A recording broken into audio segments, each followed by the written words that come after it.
Bueno, pues nada, gracias por venir a la segunda charla ya de la conferencia y gracias por venir aquí, que parece que está como súper lejos, alejado de la conferencia y por ese pasillo tan largo.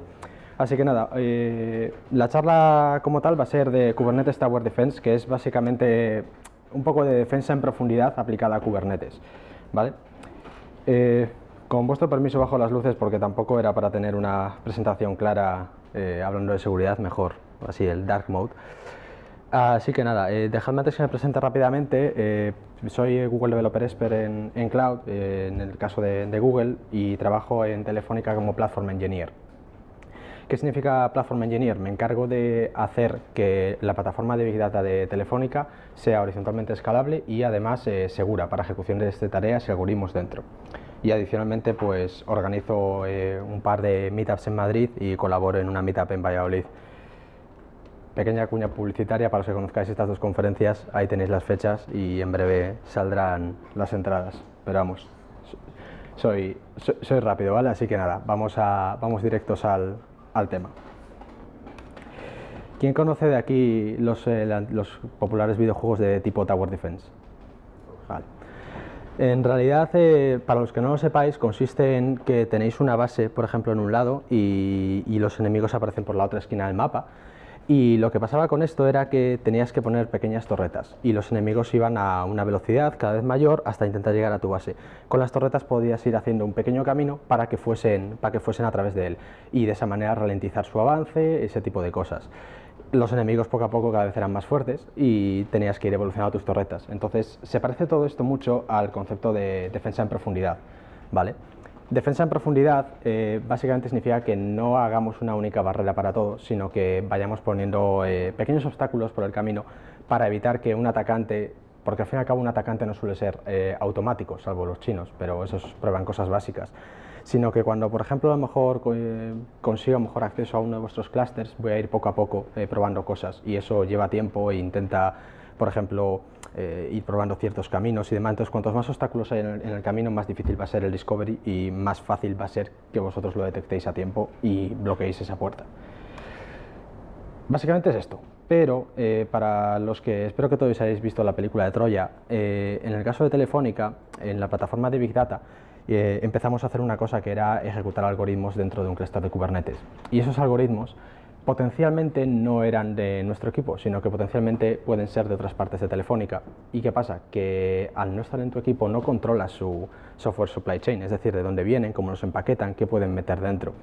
Entonces, por mucho que pongas una barrera gigantesca, perfecta, uses OAuth, tokens, todo lo que quieras, una vez ya estás dentro, te la pueden meter bastante así de esta manera, quiero decir, y acabas con todo el clúster en llamas, porque una vez ya te escalan privilegios dentro del clúster, pues, quiero decir, estás muerto. Básicamente, por ejemplo, secretos, os pueden obtener secretos, os pueden obtener toda la lista de pods y pueden hablar básicamente con cualquier API, seguramente sin autenticar. Entonces, pues, es eso básicamente lo que me dedico a hacer con Platform Engineering en Telefónica y precisamente eso en el tema de algoritmos. Recibimos algoritmos que al fin y al cabo son programas que se pueden ejecutar. Principalmente deberían de consultar datos, pero al estar programados en Python o al estar programados en Scala pueden hacer cualquier otro tipo de acción maligna. Os voy a enseñar cuáles son esas acciones malignas que en la mayoría de clústeres de Kubernetes, especialmente aquellos que están creados a través de cloud providers, se pueden explotar y tomar el control del clúster. Para empezar, pues es eso, da igual que lo tengamos protegido con OAuth, toda la entrada y demás, porque si por ejemplo el tráfico de dentro no le tenemos, por ejemplo, firewalleado, o cómo decirlo, un concepto que antes existía muchísimo que era pues los fronts, los backs y lo ibas todo blindando para que por ejemplo nadie pudiese acceder a la base de datos desde cualquier otro sitio. Ahora en los entornos de Kubernetes, especialmente desde las primeras versiones, eso ya no existía. Ahora ya hay herramientas que nos permiten hacer firewall. Otras de ellas es, por ejemplo, encriptar el tráfico. Al fin y al cabo, si hay, por ejemplo, ataques conocidos que nos permiten hacer man in the middle, incluso dentro de un clúster de Kubernetes, especialmente dentro de un nodo. Por ejemplo, Twistlock, que es una empresa de consultoría de seguridad, descubrió una forma de engañar al DNS de Kubernetes y, mejor dicho, engañar a otro pod que conviviese en tu nodo respondiéndole con una petición distinta al DNS. Entonces, si intentaba, por ejemplo, pedir, dame, por ejemplo, la dirección de un out server que tengas dentro del clúster, le decías, no, el out server está en esta IP, y ya directamente a partir de ahí podías atacarle y le respondías lo que quisieras y, por ejemplo, podías tener credenciales sensibles dentro del clúster. Así que como mínimo encriptar y, por ejemplo, usar un service mesh. No os digo que uséis Istio, no os digo tampoco uséis un service mesh porque sí, pero que ese tráfico esté encriptado o autenticado es una gran opción. Y la segunda y la tercera es, por mucho que lo autentiquemos, si lo autenticamos todos igual y no lo autorizamos, porque, por ejemplo, mantener un two-way SSL entre todos los componentes de nuestro clúster se vería completamente difícil. Es necesario que, aunque usen el mismo tipo de autenticación, quede claro cómo autorizarlo, ¿vale? Entonces, pues es eso. Por mucho que tengamos un super muro detrás, es una llanura increíble para los que hayáis visto Juego de Tronos. Así que, ¿qué podemos tener, por ejemplo, en esa parte que tenemos dentro del tráfico interno de nuestros clusters? Podemos tener API gateways, podemos tener out servers, APIs de administración o, por ejemplo, las puras herramientas de monitorización, como por ejemplo Grafana o Prometheus. Y seguramente, salvo que seáis una empresa como tal, y esto por ejemplo también me ha podido pasar, salvo que seáis una super empresa que tengáis un equipo de 200 personas en seguridad y tal, este tipo de cosas normalmente se despliegan y demás. Seguramente alguien de aquí puede levantar la mano si, por ejemplo, no tiene una imagen de rollo Vladimir87 como tal que se haya descargado el Docker Hub. Simplemente con una imagen de ese tipo, no hace falta que pongamos una service account en el pod o que me lo pongáis en privileged. Con eso, en despliegues por defecto de clústeres de Kubernetes en cloud, sería suficiente para poder escaparse. Y no con conceptos complicados, sino con simples llamadas a una API. Entonces, ¿qué herramientas han surgido en Kubernetes para poder mitigar esto? Pues empezamos en la 1.4 en beta y todavía sigue en beta, que son las Pod Security Policies. Y básicamente son formas de validar cómo queremos ejecutar nuestras cargas de trabajo en un clúster de Kubernetes. Esas cargas de trabajo, por ejemplo, pueden hacer distintas cosas, como montar volúmenes en el anfitrión, escuchar en puertos del propio anfitrión, cosas por el estilo. Entonces, las Pod Security Policies vienen a validar ese tipo de pod spec y evitar que podamos crear pods de ese tipo. Tenemos después en la 1.7 las Network Policies, que básicamente es, enhorabuena, hemos traído el concepto de firewall a Kubernetes y de hecho es un firewall inteligente y más fácil de gestionar porque podemos hacer que se establezcan reglas de firewall para puertos basándose, por ejemplo, en las etiquetas de los pods. Entonces da igual que escalemos horizontalmente un grupo de pods, automáticamente todos esos pods van a estar firewalleados contra el destino que hayamos escogido. Y en la 1.8 se han mejorado. Y luego finalmente ya también en el 1.8 tuvimos el RBAC ya totalmente disponible para acceder a la API de Kubernetes, porque no tiene mucho sentido, ¿no?, que tengamos una herramienta tan potente como es Kubernetes y luego no aprovechemos su automatización. Entonces con el RBAC ya podemos evitar que ciertos componentes que hagan automatizaciones, como por ejemplo Spark for Kubernetes o por ejemplo Tiller de Helm, pues estén un poco más limitados y no puedan hacer lo que quieran en el clúster. O mejor dicho, si hay un componente que obtiene esas credenciales, pues que no se pueda escapar por ahí. Entonces, me gustaría repasar unos pequeños CVEs o vulnerabilidades que han salido en Kubernetes, especialmente las dos primeras, para que veáis hasta qué punto un entorno de contenedores es tan complicado y tan vulnerable a cualquier vulnerabilidad, perdón por la redundancia, a cualquier vulnerabilidad o a cualquier forma de mala configuración, ¿vale? La primera es el subpath. ¿Quiénes de aquí la conocéis? Bien, pues para los que no la conocéis, empezó en la 1.7 y simplemente se arregló ahí para todas las versiones soportadas anteriores y básicamente consiste en lo siguiente. Nosotros tenemos un nodo, ¿vale?, con un pod dentro y tenemos dos contenedores y esa especificación le indicamos que podemos tener un empty dir. Un empty dir, como todos sabemos, es un volumen que simplemente está en el contexto de ese pod, no monta nada en el anfitrión ni nada por el estilo, pero está compartido, por ejemplo, entre esos dos contenedores del mismo pod. ¿Qué es lo que pasó? Que una vez arrancado este pod, el contenedor A, podíamos hacer un enlace simbólico, pero a una ruta que no existía, ¿vale? Y desde el contenedor B la podíamos observar, pero el contenedor B la prueba de concepto es que se iba a estar reiniciando hasta que el kubelet que se ejecuta como root montaba la ruta del anfitrión. Entonces, tras un par de reinicios del contenedor B, desde el contenedor B, ese enlace simbólico se remontaba a una ruta completamente incorrecta y de esa manera podías acceder completamente fuera. ¿Qué os parece? Para asustarse, ¿eh? Menos mal que se arregló en 1.7 y no ahora, que el uso de Kubernetes es exageradamente más popular. Otra de ellas es, por ejemplo, esta que salió, de hecho, si no recuerdo mal, en la última DockerCon de Barcelona, justo hace un año. Y bueno, ¿quién la conoce también de aquí? Tal vez la de Proxy Upgrade, fue muy conocida. Básicamente, casi nadie la explicó, pero todo el mundo gritaba actualizar, actualizar. ¿Vale? Básicamente consiste en lo siguiente. Nosotros somos el cliente y tenemos, por ejemplo, el KubeAPI Server, que es ya sabéis que es el componente central de Kubernetes que se encarga de procesar todas las peticiones al API, sean desde dentro del clúster o desde fuera.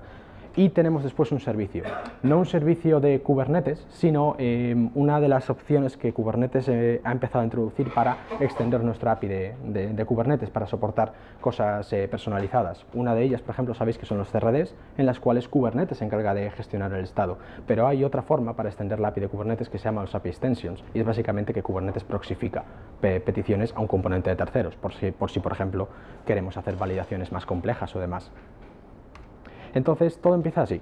Desde el cliente hacemos una petición al API Server, pero después rápidamente le decimos, oye, ¿podrías subirnos esta petición a tipo WebSocket? Es decir, podemos empezar a enviar TCP, ¿no? Pero rápidamente esa petición se retransmite al API Service correspondiente y el API Service te dice, no, yo no soporto WebSockets, lo siento mucho, pero esa conexión ya sigue abierta y esa conexión ya lleva todas las credenciales automáticas de autenticación del KubeAPI Server. Es decir, el KubeAPI Server, al fin y al cabo, tiene unas credenciales que le permiten hablar con cualquier otro componente de Kubernetes o que tengáis desplegado, identificándose como que es el dios del clúster, ¿no? Entonces, a partir de ahí, ya se pueden enviar peticiones y el componente te va a decir, vale, perfecto, ni siquiera tengo que mirar el RBAC porque eres el cluster admin o, mejor dicho, el cluster god, así que no tal. Entonces, estamos en 2019, porque todo esto fue hace 2017, 2016, etc. ¿Qué pasa en 2019? Pues que la mayoría de todos esos errores ya están corregidos. Todavía tenemos alguno, por ejemplo, que ha salido con la reciente auditoría de Kubernetes, en la que, aunque todavía no está claro si va a ser una vulnerabilidad o solo una pequeña alerta, por ejemplo, con las Liveness Probes o Readiness Probes se puede hacer que apunten a cualquier otro componente del clúster y con ello, por ejemplo, puedes descubrir si hay un componente abierto o no. En las Liveness Probes, por ejemplo, tenéis un componente que es host y podéis poner ahí no necesariamente localhost, sino podéis poner cualquier IP y esas peticiones además no se respetan por las network policies. Podéis acceder a básicamente cualquier otro componente del clúster. Entonces, aunque no podéis ver la respuesta ni el body, ni en los eventos de Kubernetes, ni nada por el estilo, podéis teóricamente enumerar y descubrir servicios y ver si están abiertos, no están abiertos, me devuelven 200 o cosas por el estilo. Así que cosas por ahí todavía hay, pero todavía no ha salido nada tan gordo, excepto lo del el engañar al KubeDNS en el mismo nodo que el pod víctima. Entonces, principalmente las vulnerabilidades vienen por la mala configuración al usar clústeres de Kubernetes en cloud providers, en proveedores de la nube por defecto, ¿vale? Hasta hace poco, en Google Kubernetes Engine, todos los nodos montaban una service account y ese service account tenía permisos para básicamente acceder a todo el proyecto de compute, pero adicionalmente, ¿cómo decirlo?, de escritura, no solo lectura. Entonces, simplemente con ir, oye, me das esta service account, ni siquiera tenías que hacer nada en el clúster de Kubernetes, ya podías empezar a lanzar máquinas para minar bitcoins. Así que imaginaos la factura, ¿verdad? Entonces, todo eso viene al fin y al cabo a través de la metadata API.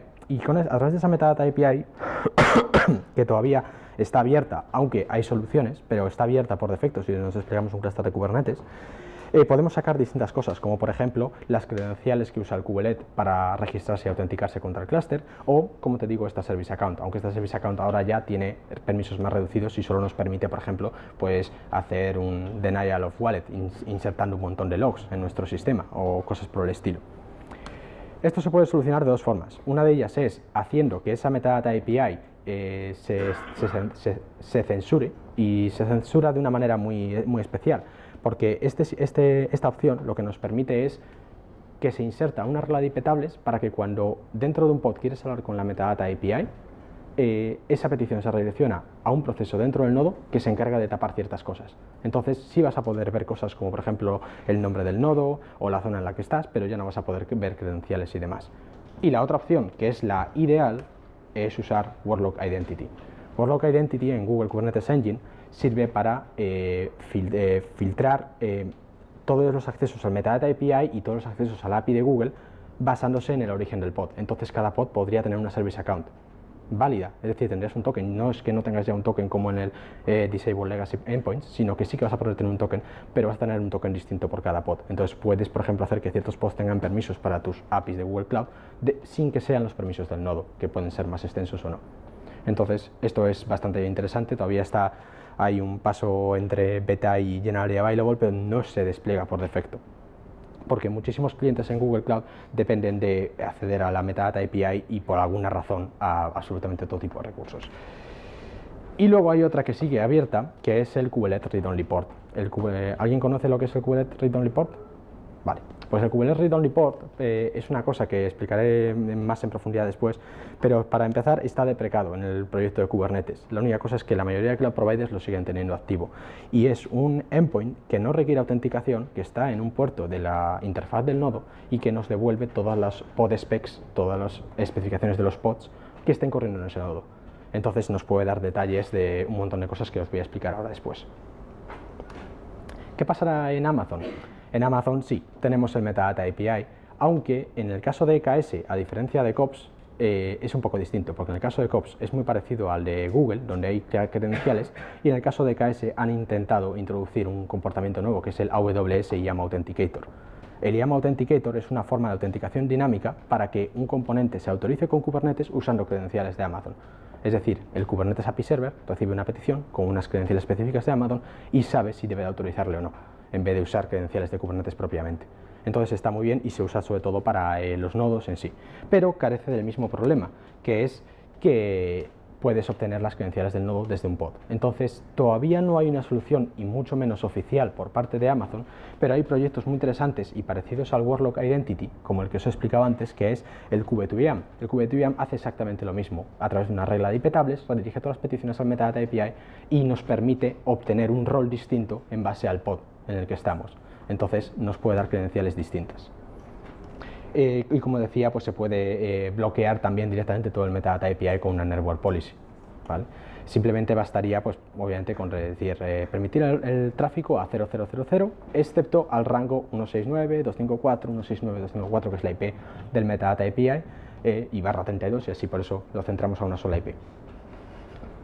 Y la otra opción que pasaba con el Google Kubernetes Engine, que era el Kubernetes Read Only Port, en el caso de Amazon ya está cerrada, entonces, o está desactivada, simplemente porque han seguido ya las recomendaciones de seguridad y de deprecación del proyecto de Kubernetes, entonces ya está desactivado y ya no podemos tener información. Esto es lo que os explicaba.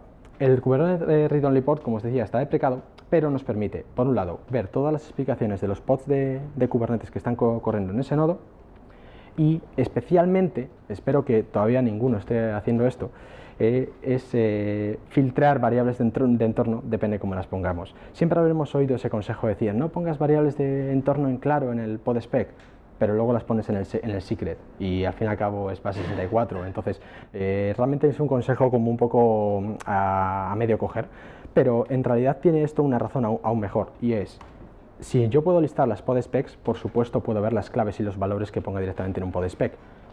Solo podré ver las claves si hacen referencia a un value from de un config map o de un secret, pero si uso enFrom directamente no voy a poder ver ni las claves, porque solo voy a poder ver el nombre del config map.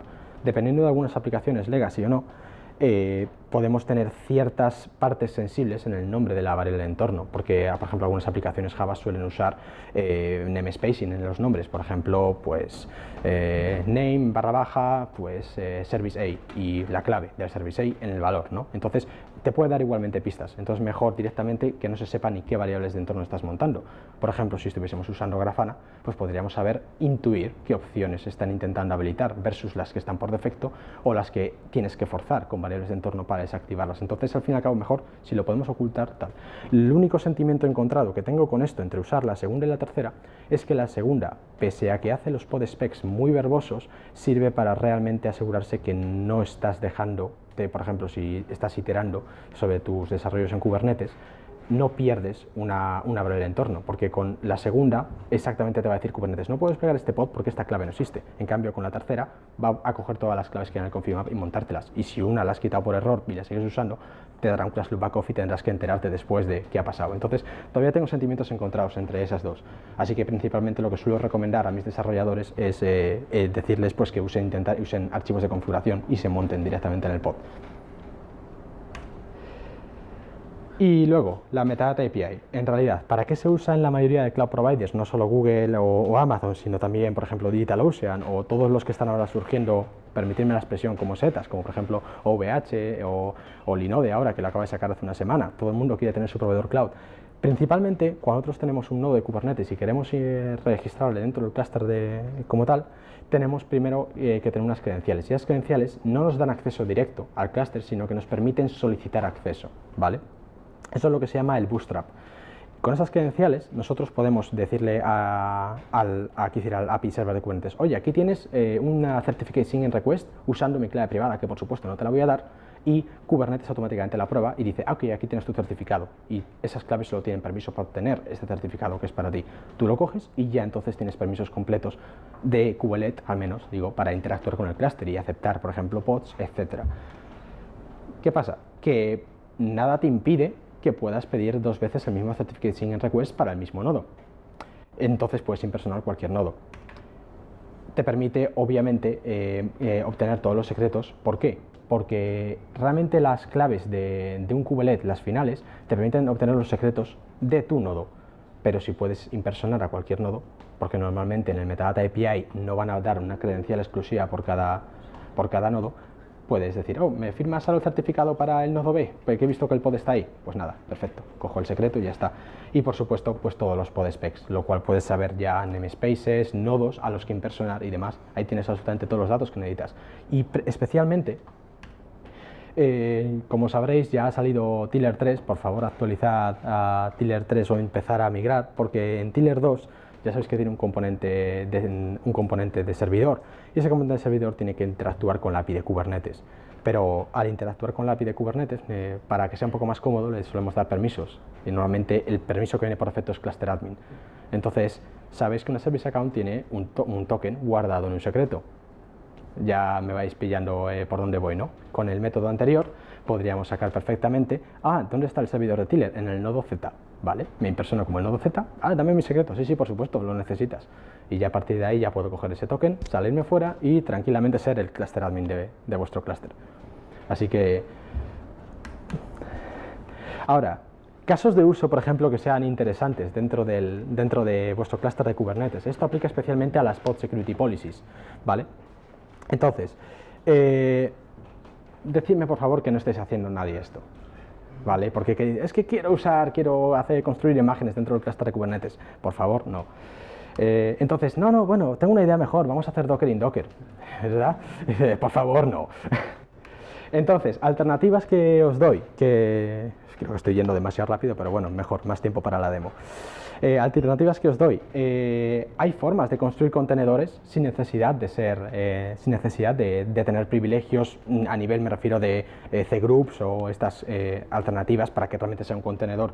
Una de ellas que os recomiendo es Canico. Es básicamente de propósito general y nos permite construir cualquier tipo de contenedor, pero casi cualquier tipo de contenedor tiene algún pequeño fleco, algún cabo suelto, pero casi cualquier tipo de contenedor de forma rootless, sin ningún tipo de privilegio, ni siquiera quiero decir privilegios, ni absolutamente nada, ni montar absolutamente nada del anfitrión.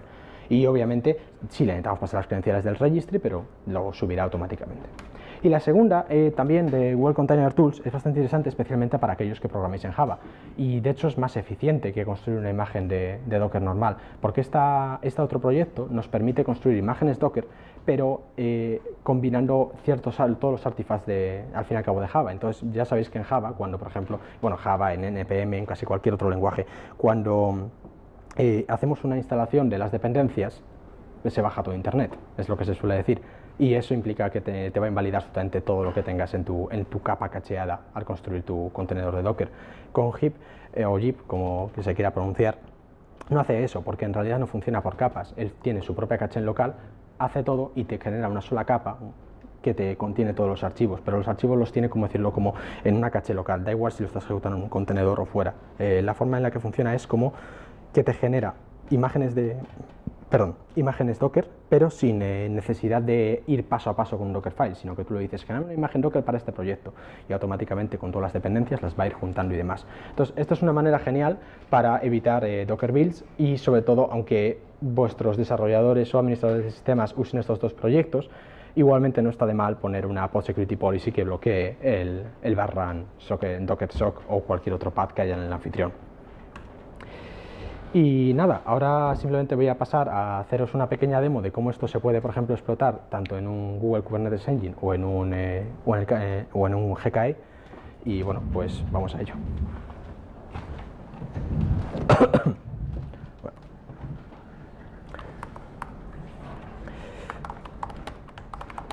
Dejadme antes obtener cuál es el contexto que tengo ahora mismo.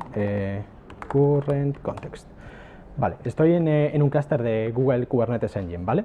Entonces, tan simple como, por ejemplo, vale, no necesito esto, una imagen de Alpine que simplemente que no se reinicie nunca, no tiene ninguna service account y simplemente pues voy a ejecutar una shell, ¿vale? Esto al fin y al cabo podría hacer cualquier aplicación, incluida la de ese Vladimir 98, perdón si hay algún Vladimir en la sala, que no se sienta ofendido, ¿vale? Entonces, simplemente con instalar un curl os enseño a qué me refiero con hablar con la API de Kubernetes. Y también, bueno, lo he probado justo antes de entrar en la charla, pero existe un gran riesgo que Google o Amazon hayan dicho vamos a fastidiarle la demo y vamos a cerrar estos agujeros de seguridad. Así que espero que no sea el caso. Esta es la IP del servicio de metadata, como muchos conoceréis, y básicamente cuando tenéis despliegues normales de máquinas os sirve, por ejemplo, para obtener cierta información como quién soy o en qué zona estoy, ¿vale? A partir de aquí podéis ir navegando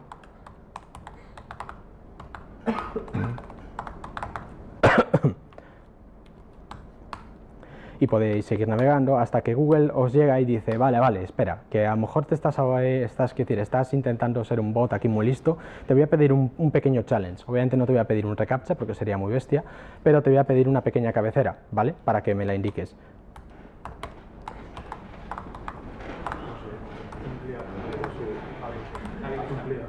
Ah, perdón. Ahí está. Entonces simplemente con esta cabecera ya es como una forma de pasar cierto challenge, ¿vale? A partir de aquí ya, pues ya empezamos a tener ciertas secciones. Instance. Ups. Vale, y la barra al final. Sí, ahí está, perdón. Y podemos ver distintas secciones de esa API, entre ellas la que realmente, podría pasarme por absolutamente todas, pero tampoco os quiero quitar tiempo para el café y además si a lo mejor tengáis alguna pregunta. La que más os debería de asustar sería esta, la de attributes, un momento, QVM. No sé si tengo que ponerle barra aquí, sí. Y en esta, pues es lo que os he dicho, básicamente está la credencial de Bootstrap, que no te da acceso al clúster de Kubernetes, pero te permite solicitar credenciales válidas para interactuar con ese clúster. Entonces, esto es lo que, de dos formas, o con el metadata concealment, que es una de ellas, o legacy endpoints, que es deshabilitar eso, directamente nos quita ciertos campos, de hecho, este atributo no nos lo deja ver, o con la de workload identity en Google Kubernetes Engine, nos devolvería credenciales completamente distintas. De hecho, esto no existiría porque no sería parte de un atributo para nuestro service account. Vale. Con ello, en el caso de Google es un poco más complejo porque hace falta firmar los tokens y tal, pero os voy a enseñar una más chula y de hecho más sencilla, que es en el caso de Amazon. kubectl config get context. Tengo aquí un clúster de EKS, a ver cómo se llamaba el name, kubectl config use context. Vale, me cambio al clúster de EKS, voy a hacer exactamente lo mismo. De hecho, no voy a lanzar este pod, voy a lanzar uno que tenga ya kubectl instalado, si me permitís, para enseñaros aún mejor la demo. En vez de espera, un momento, telefónica, vale. Aquí solemos tener imágenes de utilidad en general y independientemente de la versión siempre vienen bien para poder hacer pruebas rápidas sin necesidad de bajarse tal. Esto es una imagen, de hecho es igual que Alpine, pero simplemente tiene el binario de kubectl.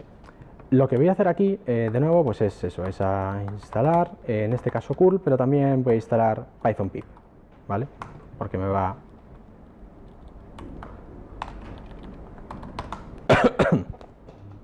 Vale. De nuevo, es muy parecido, HTTP, para que simplemente veáis que es la 169.254.169.254. Y aquí pues podéis ir navegando a través de, como ya conoceréis, la API de metadatos. Vale, y en el caso de KS pasa una cosa, y es que no es un fichero, un shell. No es un fichero shell sin más que tenga instrucciones, sino que por alguna razón se lo han querido complicar y nos están sirviendo un gzip que tiene una especie de medio binario y a partir de ahí hace cosas, ¿vale? Pero nos preguntaremos, ¿tenemos alguna otra cosa interesante, tal vez, en el metadata? En el metadata, por ejemplo, podemos tener, ¿dónde está? Quiero decir, el hostname, simplemente si quisiésemos, por ejemplo, hablar con el kubelet, read-only API y demás.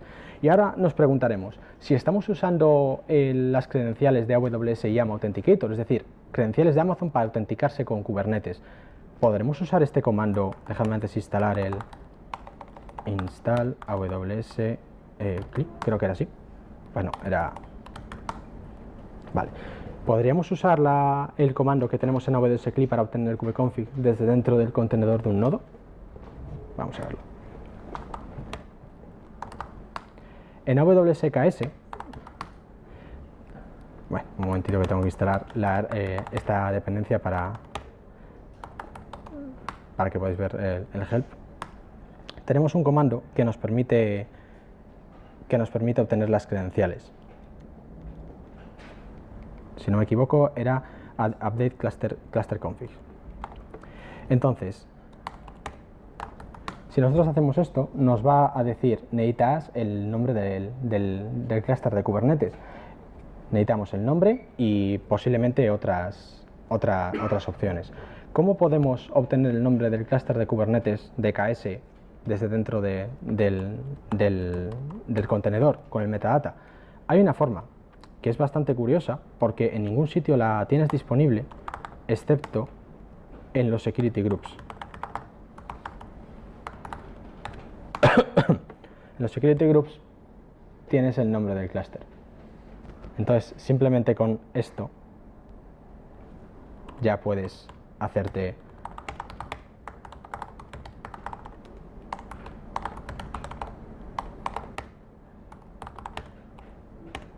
Tal vez me pide la zona. Sí. Region, US. Lo pone también en el metadata, ¿vale? Pero ya me adelanto porque me quedan solo 15 minutos. Ay, ¿qué me ha pasado? Ahora es cuando me lo han... No es update cluster config. ¿Alguien me chiva cuál es el comando para obtener el...? Update kubeconfig. Ah, eso. Vale, eso es. Update kubeconfig, ¿no? No sé, lo he visto ahí en el Hansen. Venga. Perfecto, eso es, gracias. Ha salvado la charla. kubectl get pod. Ya os podéis imaginar lo que va a devolver esto. Recordad que estamos en un contenedor sin service account, absolutamente nada, ¿eh? Vale, era el susto de la... Venga, ahora sí. ¡Pum! ¿A que no debería de ver los pods del clúster? Y obviamente también puedo listar los secretos.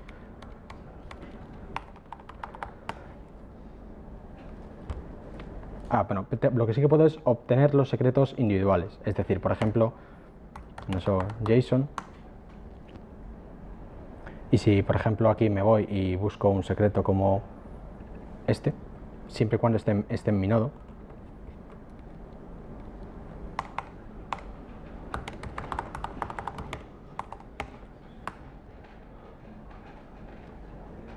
si esto lo hacemos -o JSON, podemos tener el token de Kubernetes. Entonces, ¿qué implica esto? Que con el getPods puedo encontrar donde, si por ejemplo tuviésemos Tiller corriendo, puedo directamente sacarlo y a partir de ahí tengo el token y tendría un token aún más potente, no solo para listar pods o listar tal.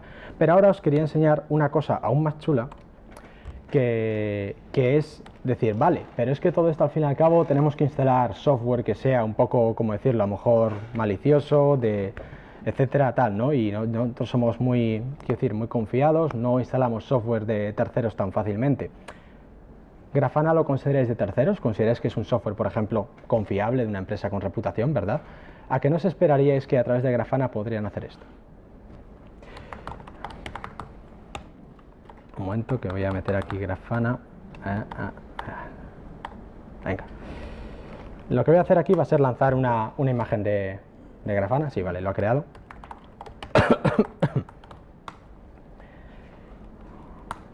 Es una imagen de Grafana por defecto, pero imaginad que es vuestro despliegue de Grafana.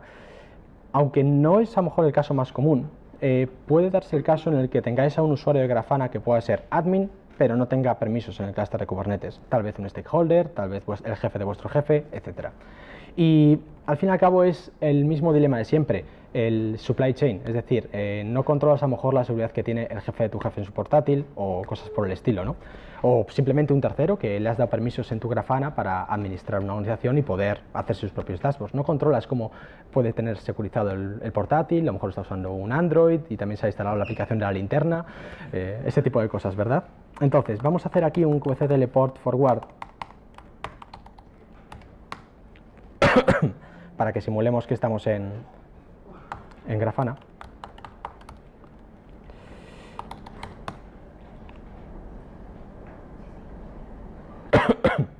¿Vale? Obviamente la clave por defecto es súper segura, ya os imagináis cuál es, supuestamente no quiero cambiarla, pero vamos, da igual. Es simplemente si sois administradores. Los pasos que tenemos que hacer normalmente cuando tenemos un Grafana instalado es añadir un data source. Y tras añadir un data source, para añadir un data source tenemos varias opciones. Entre ellas, la que más me llamó la atención fue Prometheus, que usa una API HTTP. ¿Qué pasa cuando intentamos añadir una API de HTTP de Prometheus, pero 169.254.169.254?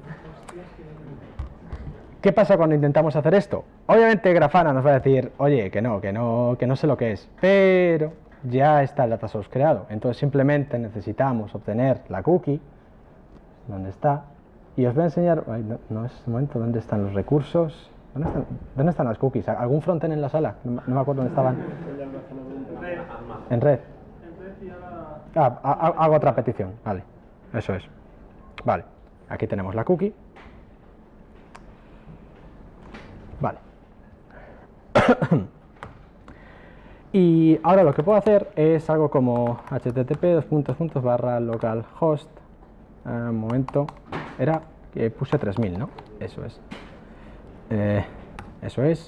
API v1 data sources 1 proxy y un -h que sea Grafana, ¿cómo se llamaba? Session. Eso, vale. Grafana session. Hoy me falta una comilla por algún sitio, va, que la lía. Un momento, ¿cómo era el...? A ver, que no me acuerdo de la... API... sí, en el V1, vale. Es que ya estás acostumbrado a versionar APIs que... A ver, vamos a ver. Que me está... Grafana Session, ¿no? Sí. Bueno, voy a hacer trampa ya, no necesito como tal, venga. Esa es la cookie, la he copiado bien, Grafana Session. Es un header, no, era una... Sí, es un header, eso es. Vale. A ver, voy a hacer la trampa y ya está, venga. Copiar como cool. Venga, esto no lo necesitamos. Estaba el cookie 2 puntos. No es un header Grafana. Gracias. ¿Dónde está la cookie? Arriba, vale, perfecto. Venga.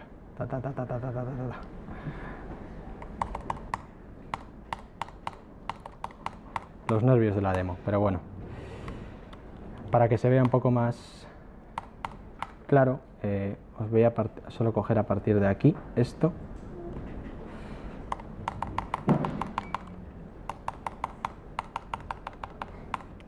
Y ya os imagináis el resultado. Así que nada, pensadlo 2 veces antes de darle administrador o algo a Grafana a vuestro jefe. La solución de mitigar esto, obviamente, implementación de cualquier solución compleja como Kube2IAM, pero también podemos hacerlo de otra manera, que es simplemente una network policy, dejando que Grafana solo pueda acceder a nuestro Prometheus. Así que con esto termino todo y pediros disculpas si habéis notado mucho la tos, pero me ha pillado de improviso en esta charla, así que muchas gracias.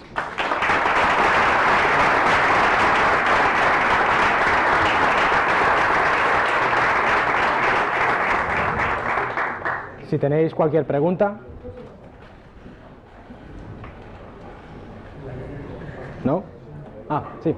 ¿Algún recurso web, blog para estar al pie de toda esta...? Bueno, realmente el tema de seguridad es como el peor de los campos donde encontrar información, porque todo es súper secreto en ese sentido. Literalmente se venden exploits por $1 millón, pero os recomiendo, por ejemplo, un par de sitios donde, por ejemplo, buscar información sobre el tema de Google Kubernetes Engine. En este caso, un blog post de 4Armed, que es otra consultoría de seguridad. 4Armed. Un 4 y Armed, ¿vale? Y básicamente en ese blog pues explican cómo se pudo hackear todo este tema de metadata y cómo lo descubrieron. Y en el caso, en propósito general, pues simplemente seguir por Twitter a la mayoría de pentesters que tengan la palabra container en su descripción. Así que, por ejemplo, os recomiendo la que aparecía aquí en la presentación. Sigo mucho a esta chica, Ian Coldwater, es la lead de plataforma de seguridad en Heroku, y Heroku maneja contenedores, no de Docker seguramente, pero seguramente tienen bastantes preocupaciones al respecto, porque todo el mundo va ahí. Así que, en general, twitters de este tipo de gente. ¿Alguna otra pregunta?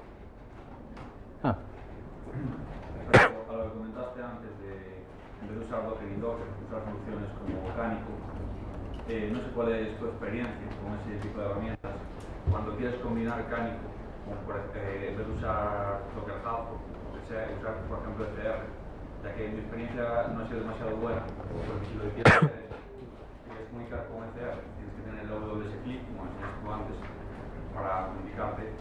Lo que se me ocurrió a mí fue encontrar una imagen de Cánico para reutilizar en todas las builds, que sea Cánico con OWS click. Parece que Cánico no se comporta demasiado bien con eso, porque tienes que, cuando copias una serie de ficheros, de imagen, usando lo que es la guía de Cánico, pero intentando meterlo en el click, deja hacer cosas un poco raras y después da muchos problemas. No tengo... No se puede hacer Cánico con click en cada imagen, pero estás en un paquete de microservicios, a lo mejor te vas a las 20 bits. No tengo experiencia, así que no te puedo ayudar en esta parte de usar Cánico con el registro de Amazon, pues simplemente lo usamos con credenciales estándar. En este caso usamos el registro de Azure y el registro de Google, así que no te puedo ayudar con la parte de Amazon, pero hasta donde tengo entendido alguna vez que lo he probado, el registro de Amazon sí que te permite sacar, no sé si esa era tu pregunta, un token de unos 15 minutos de duración que puedes usar en un Docker login. Entonces sí, pues es molesto, pero no tengo más experiencia a compartir al respecto con eso. Vale, pues tomo nota de ello, gracias. Vale. ¿Alguna pregunta más? Pues muchas gracias. Si tenéis ahí mi Twitter al final del todo, si queréis seguirme o hacerme una pregunta más en privado, pues tal. Muchas gracias.